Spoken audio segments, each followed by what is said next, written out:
ഈ ഒരു ഇന്ത്യ പാക് സംഘർഷവുമായി ബന്ധപ്പെട്ട് പല വിവാദ പ്രസ്താവനകളും പലരും നടത്തിയിട്ടുണ്ട്. രാഷ്ട്രീയത്തിൽ നിന്നായാലും മറ്റെല്ലാ തലത്തിൽ സമൂഹ മാധ്യമങ്ങളിലൊക്കെ നമ്മൾ കണ്ടതാണ്. അതിൽ മധ്യപ്രദേശിൽ നമുക്കറിയാം, നമ്മുടെ സൈനിക എതിരായിട്ടെന്ന് പറയാൻ പറ്റത്തില്ല, പറഞ്ഞ വാക്കുകൾ വലിയ വിവാദമായിരുന്നു. ഒരു മന്ത്രി പറഞ്ഞ വാക്കുകൾ വീണ്ടും മധ്യപ്രദേശിൽ നിന്നും അത്തരത്തിലൊരു വിവാദ പ്രസ്താവനയാണ് ഉപമുഖ്യമന്ത്രി പറയുന്നത്. എന്തായാലും അതെന്താണ് ഇങ്ങനെ ഇത്തരത്തിൽ BJP തന്നെ അവരുടെ കുഴി മാന്തുകയാണ്? BJPക്ക് ഏറ്റവും വലിയ സ്വാധീനമുള്ള ഒരു സംസ്ഥാനം കൂടിയാണ് മധ്യപ്രദേശ്. അവിടെ നിരന്തരം ഇപ്പോൾ രാജ്യദ്രോഹ പരാമർശങ്ങൾ ഉണ്ടാവുകയാണ്. അത് BJPയെ വെട്ടിലാക്കുന്ന തരത്തിലേക്ക് മാറിയിരിക്കുകയാണ്. കുറച്ച് ദിവസം മുൻപായിരുന്നു ഈ സോഫി ഖുറേഷിയുമായി ബന്ധപ്പെട്ട് ഒരു വിവാദ പരാമർശം ഉണ്ടായത്. കാരണം ആ സ്ത്രീ തീവ്രവാദികളുടെ സഹോദരി എന്ന രീതിയിൽ BJPയുടെ അവിടുത്തെ മന്ത്രി തന്നെ പറയുകയാണ്. മന്ത്രി തന്നെ ഇത്തരം പരാമർശം നടത്തിയതിന് പിന്നാലെ വലിയ രീതിയിൽ വിവാദമായിരുന്നു. പിന്നീട് BJPയുടെ കേന്ദ്ര നേതൃത്വം തന്നെ ഇടപെടുകയും അദ്ദേഹം പിന്നീട് മാപ്പ് ചോദിക്കുകയാണ്. ഞാൻ എത്ര തവണ വേണമെങ്കിലും മാപ്പ് പറയാമെന്ന രീതിയിലുള്ള ഒരു പ്രസ്താവനയുമായി വരികയാണ്. പക്ഷേ ഇത്തരം പരാമർശങ്ങൾ നടത്താൻ അദ്ദേഹത്തിന് എങ്ങനെ കഴിയുന്നു എന്നതാണ് അത്ഭുതപ്പെടുത്തുന്ന ഒരു കാര്യം. കാരണം രാജ്യം മുഴുവൻ ഒറ്റക്കെട്ടായി നിൽക്കുമ്പോൾ അവിടെ ജാതി വർണ്ണ മത വ്യത്യാസമില്ലാതെ, രാഷ്ട്രീയ വ്യത്യാസമില്ലാതെ ഒന്നായി നിൽക്കുമ്പോഴാണ് അദ്ദേഹത്തിൻ്റെ ഇത്തരം പരാമർശം വരുന്നത്. പക്ഷെ അതിനെ ഉൾക്കൊള്ളുവാൻ എന്തായാലും BJPയുടെ കേന്ദ്ര നേതൃത്വം തയ്യാറായിട്ടില്ല. ഇപ്പോൾ അതിന് പിന്നാലെയാണ് ഇപ്പോൾ അവിടെ നിന്നുള്ള മധ്യപ്രദേശിലെ തന്നെ ഉപമുഖ്യമന്ത്രിയുടെ ഒരു പരാമർശം ഉണ്ടായിരിക്കുന്നത്. അതും ഇപ്പോൾ വലിയ രീതിയിൽ തന്നെ ചർച്ചയാവുകയാണ്. സൈന്യം മോദിയുടെ കാൽക്കൽ കുമ്പിടുന്നു എന്നാണ് അദ്ദേഹം പറഞ്ഞിരിക്കുന്നത്. കാരണം ഇത് നരേന്ദ്രമോദി പോലും ഇത് അംഗീകരിക്കുമോ എന്ന് സംശയമാണ്. ഈ സംഘർഷ കാലഘട്ടത്തിൽ അറിയാം, നരേന്ദ്രമോദി പോലും മാധ്യമങ്ങൾക്ക് മുന്നിൽ പോലും വരാത്തൊരു സാഹചര്യം ഉണ്ടായിരുന്നു. കാരണം അദ്ദേഹത്തിന് തന്നെ അറിയാം, നമ്മുടെ രാജ്യത്തിന് കൃത്യമായ സുരക്ഷ ഒരുക്കുവാനും തിരിച്ചടി നൽകാനുമുള്ള കഴിവ് ഇന്ത്യൻ സൈന്യത്തിലാണ്. അതുകൊണ്ട് തന്നെ അവർ എന്താണ് ചെയ്യുന്നതെന്ന് ജനങ്ങളെ ബോധ്യപ്പെടുത്താനുള്ള ചുമതലയും അദ്ദേഹം സൈന്യത്തെയാണ് ഏൽപ്പിച്ചത്. അതുകൊണ്ടാണ് 2 വനിതകൾ സൈനിക ഉദ്യോഗസ്ഥർ എത്തി. അല്ലാതെ ഇപ്പോൾ രാഷ്ട്രീയ നേതൃത്വത്തിന് പറയാമല്ലോ, നരേന്ദ്രമോദി, അമിത്ഷാ, രാജ്നാഥ് സിംഗോ അല്ല അന്ന് പത്രസമ്മേളനം നടത്തിയത്. അത് നരേന്ദ്രമോദി അടക്കമുള്ള കേന്ദ്ര നേതൃത്വത്തിന് തന്നെ അറിയാം, BJP നേതൃത്വത്തിന് തന്നെ അറിയാം സൈനികരുടെ വില എന്താണെന്ന്. പക്ഷെ ആ സൈനികരുടെ വില പോലും മനസ്സിലാക്കാതെയാണ് മധ്യപ്രദേശിൽ നിന്നും ഇത്തരം വിവാദ പ്രസ്താവനകൾ ഉണ്ടായിരിക്കുന്നത്. അതോടൊപ്പം തന്നെ ഇപ്പോൾ സംസ്ഥാന നേതൃത്വം ഈ ആദ്യ വിവാദ പ്രസ്താവന നടത്തിയ മന്ത്രിക്ക് ഉൾപ്പെടെ പിന്തുണ നൽകുന്ന ഒരു സാഹചര്യം ഉണ്ടായിട്ടുണ്ട്. പക്ഷേ ഇന്ത്യയിലെ ജനങ്ങൾ ആഗ്രഹിക്കുന്നത് അദ്ദേഹം മാപ്പ് പറഞ്ഞാൽ ആ സ്ഥാനത്ത് നിന്നും ഒഴിവാകണമെന്നാണ്. അത് എന്തായാലും സുപ്രീം കോടതി അടക്കമുള്ളവർ വലിയ രീതിയിൽ തന്നെ വിമർശിച്ചിട്ടുണ്ട്. ഹൈക്കോടതി അടക്കമുള്ളവർ അദ്ദേഹത്തിന് കേസെടുക്കുകയും ചെയ്തിട്ടുണ്ട്. അങ്ങനെ വിവാദങ്ങളിൽ ഏർപ്പെട്ട് നിൽക്കുമ്പോഴാണ് ഇപ്പോൾ ഉപമുഖ്യമന്ത്രിയും ഈ രീതിയിൽ ഉള്ള പ്രസ്താവനയുമായി വരുന്നത്. നമുക്ക് മറ്റൊരു കാര്യം, ഈ ഗുജറാത്തും മധ്യപ്രദേശിലും BJPക്ക് വലിയ രീതിയിൽ ശക്തിയുള്ളതും മുൻകാലങ്ങളിൽ BJP MP-മാരെയും തങ്ങളുടെ BJPയുടെ അധികാര സ്ഥാനങ്ങളിലേക്ക് BJP നേതാക്കളെ എത്തിക്കാൻ വേണ്ടി വലിയ സഹായങ്ങൾ ചെയ്ത ഒരു സംസ്ഥാനത്തെ മന്ത്രിമാർ എന്തുകൊണ്ടാണ് അവിടുത്തെ ജനങ്ങളെ പോലും പരിഗണിക്കാതെ ഇത്തരം രാജ്യദ്രോഹപരമായ പരാമർശങ്ങൾ നടത്തുന്നതെന്ന് അത്ഭുതപ്പെടുത്തുന്ന കാര്യമാണ്. നരേന്ദ്രമോദി ഉൾപ്പെടെയുള്ളവർ നമുക്കറിയാവുന്ന കാര്യമാണ്, ഒറ്റക്കെട്ടായാണ് രാജ്യത്തിന് വേണ്ടി നിന്നത്. ഈ ജമ്മു കാശ്മീരിൽ ആക്രമണം തന്നെ അറിയാമല്ലോ, ഒരു തീക്കൊള്ളിയാകുന്നൊരു വിഷയമായിരുന്നു. മതം ചോദിച്ച് ഹിന്ദുക്കളെ തിരഞ്ഞുപിടിച്ച് കൊല്ലുകയാണ്. അതിലൂടെ അവർ ലക്ഷ്യമിട്ടത് വലിയ കലാപമായിരുന്നു. ഈ ഹിന്ദുക്കളും മുസ്ലിങ്ങളും തമ്മിലടിക്കട്ടെ എന്നൊരു ചിന്തയായിരുന്നു. അല്ലാതെ ഭീകരവാദികൾക്ക് എന്ത് സ്നേഹമാണുള്ളത്? കാരണം ഇന്ത്യയിലുള്ള ജനങ്ങൾ തമ്മിലടിക്കുക എന്നതാണ് അവരുടെ ലക്ഷ്യമുണ്ടായിരുന്നത്. ഇത് പ്രധാനമന്ത്രിയോടുള്ള അമിതമായിട്ടുള്ള ഒരു സ്നേഹമോ അല്ലെങ്കിൽ ഒരു ഇതായിരിക്കില്ലേ ഇത്തരത്തിൽ ഇവരെ അറിയാണ്ട് ഇത്തരത്തിലുള്ള വാക്കുകളൊക്കെ പറയുന്നത്? അല്ല, ഈ സ്നേഹത്തിലൂടെ പ്രധാനമന്ത്രി അടക്കമുള്ള BJP പാർട്ടി പ്രതിസന്ധിയിലാണ് ആകുന്നത്.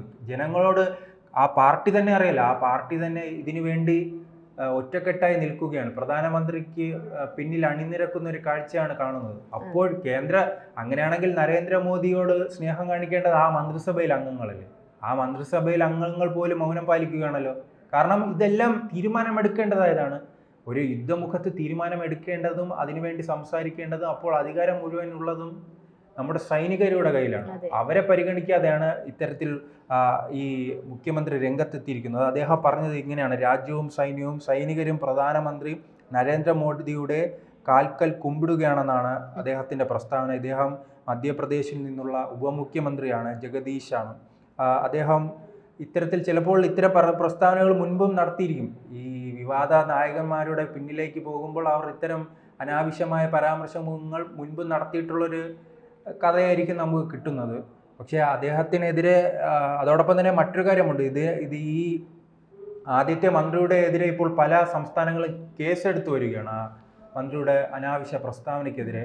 നമ്മുടെ രാജ്യം ഒറ്റക്കെട്ടായി ലോകത്തിന് മുന്നിൽ തന്നെ തലയുയർത്തി നിൽക്കുമ്പോൾ ഇത്തരം മന്ത്രിമാരുടെ അനാവശ്യ പ്രസ്താവനകൾ BJP കൃത്യമായി തന്നെ തടയിടുക, അല്ലെങ്കിൽ അത് നമ്മുടെ രാജ്യത്തിന് തന്നെ ദോഷം ചെയ്യും. ഉദാഹരണം, ഈ കോൺഗ്രസിൻ്റെ സംഭവങ്ങൾ തന്നെ നമുക്ക് അറിയാവുന്നതാണ്. കോൺഗ്രസ് വലിയ രീതിയിൽ ഈ പഹൽഗാമിന് പിന്നാലെ BJP എതിർക്കാൻ വേണ്ടിയുള്ള ചില ശ്രമങ്ങൾ നടത്തിയിരുന്നു. അതിൽ ഏറ്റവും പ്രധാനപ്പെട്ടതായിരുന്നു ഈ സമൂഹ മാധ്യമങ്ങളിലെ ഇടപെടൽ. ഈ പാകിസ്ഥാൻ അവസാന ഘട്ടത്തിൽ ഇത് കൃത്യമായി ഉപയോഗപ്പെടുത്തുകയാണ്. പെഹൽഗാമിലെ ആക്രമണത്തിന് പിന്നിൽ സുരക്ഷാ വീഴ്ചയാണ്, ഇതിനെക്കുറിച്ച് BJPയുടെ അജണ്ടയാണെന്ന രീതിയിലുള്ള ഒരു ട്വീറ്റ് അത് നമ്മുടെ കേരളത്തിൽ നിന്നുണ്ടാകുകയാണ്. അത് ഷെയർ ചെയ്യുന്നതാണ് പാകിസ്ഥാനാണ്.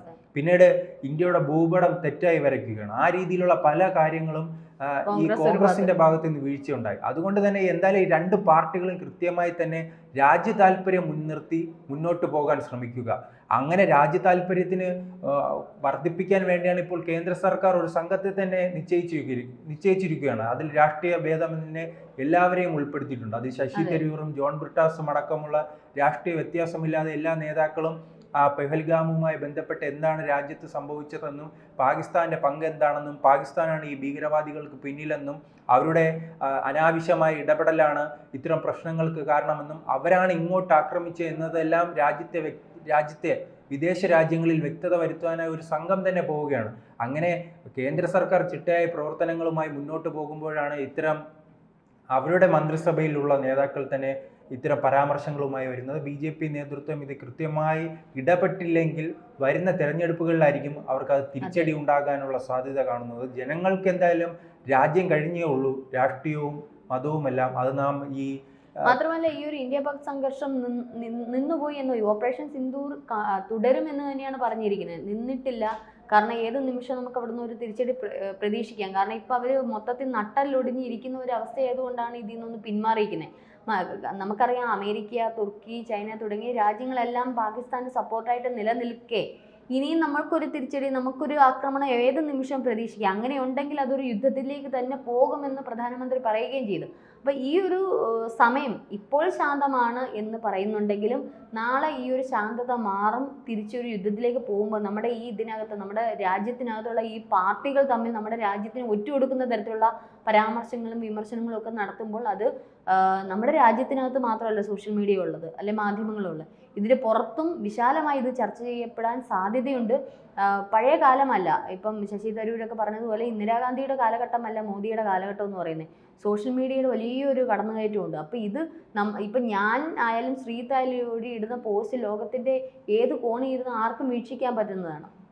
അപ്പോൾ സൂക്ഷിച്ച് നമ്മുടെ രാജ്യത്തിനകത്തുള്ള രാഷ്ട്രീയ പ്രതിനിധികളാണെങ്കിലും രാഷ്ട്രീയ നേതാക്കളാണെങ്കിലും കലാകാരന്മാരാണെങ്കിലും ഇത്തരത്തിലുള്ള VIPs എല്ലാം അല്ലേ, ഇത്തരത്തിലുള്ള രാഷ്ട്രീയ സാമൂഹ്യ സേവനങ്ങളൊക്കെ അനുഷ്ഠിക്കുന്ന എല്ലാവരും ഒരു പോസ്റ്റ് ഇടുമ്പോൾ ശ്രദ്ധിച്ച് കൈകാര്യം ചെയ്തില്ലെങ്കിൽ നമ്മുടെ രാജ്യത്തിന് തന്നെ വലിയൊരു പ്രശ്നത്തിലേക്കായിരിക്കും അത് പോകുന്നത്. കാരണം ഒറ്റക്കെട്ടായിട്ട് നിൽക്കുന്ന സന്ദർഭമാണ്. മാത്രമല്ല ഈ രാഷ്ട്രീയ പാർട്ടികൾ അങ്ങോട്ടും ഇങ്ങോട്ടും ഇത് ചെയ്യുമ്പോൾ ശ്രീത് പറഞ്ഞതുപോലെ ജനങ്ങൾക്ക് രാഷ്ട്രീയമില്ല, ജനങ്ങൾക്ക് രാജ്യത്തോട് മാത്രമേ ഉള്ളൂ സ്നേഹം. കാരണം നമുക്ക് ജീവിക്കണം, നമുക്ക് ഈ രാഷ്ട്രീയമല്ല വേണ്ടത്, നമ്മളുടെ ഓരോ സാധാരണക്കാർക്ക് ഇവിടെ ജീവിക്കണം എന്നുള്ളൊരു നിലപാടിലേക്ക് വരും. അങ്ങനെയാണെങ്കിൽ തെരഞ്ഞെടുപ്പിനെ വളരെയധികം അത് സ്വാധീനിക്കാൻ സാധ്യതയുണ്ട്. ഇപ്പം കോൺഗ്രസും അത് തിരിച്ചറിയണം, ഇതേപോലെ തന്നെ BJP അത് തിരിച്ചറിയണം, മറ്റുള്ള രാഷ്ട്രീയ പാർട്ടികളും തിരിച്ചറിയണം. ഇപ്പോൾ BJP ഇത്തരത്തിലുള്ള പരാമർശങ്ങൾ നടത്തുമ്പോൾ നമ്മുടെ സൈനികർ എന്താണ് സൈനികരുടെ പദവി എന്താണെന്നുള്ള മനസ്സിലാക്കി വേണമായിരുന്നു ഇടാൻ. നമ്മുടെ സൈനികർ എന്ന് പറയുന്നത് രാജ്യത്തിൻ്റെ കവചങ്ങളാണ്.